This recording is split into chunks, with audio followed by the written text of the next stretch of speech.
السلام عليكم. شوبير الأهلي يبدأ التواصل مع الفيفا والمغرب للمشاركة في كأس العالم للأندية. أكد الإعلامي أحمد شوبير أن إدارة الأهلي بدأت التواصل مع الاتحاد الدولي للعبة من أجل بحث المشاركة المحتملة في بطولة كأس العالم للأندية. وقال شوبير: غدا هناك اجتماع في 10 صباحا بتوقيت القاهرة للمجلس التنفيذي للاتحاد الدولي لكرة القدم، وسيعلن من خلاله الدولة المستضيفة لكأس العالم للأندية في فبراير المقبل. وأضاف الخبر اليقين أن الدولة الوحيدة التي تقدمت بطلب استضافة هذه البطولة هي المغرب، إذن بنسبة 90% المغرب هي من تستضيف البطولة ما لم تحدث أي مفاجآت.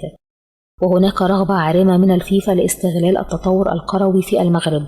أيضا السعودية وقطر والإمارات لم يتقدموا بطلب الاستضافة للبطولة.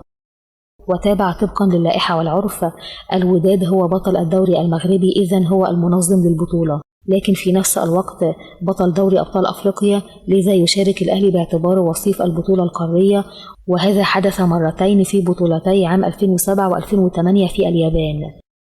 ووصل هناك محاولة لإرضاء الأهلي بعدما حدث في ملف ملعب نهائي دوري أبطال أفريقيا، وأتم خالد مرتجي وسعد شلبي تواصل مع الفيفا، والأخوة في المغرب أكدوا لهم ما قلت، ولكن قالوا لهم عليكم الانتظار لما سيحدث غدا، لأن هناك أمور كثيرة تحدث في الكواليس أحيانا.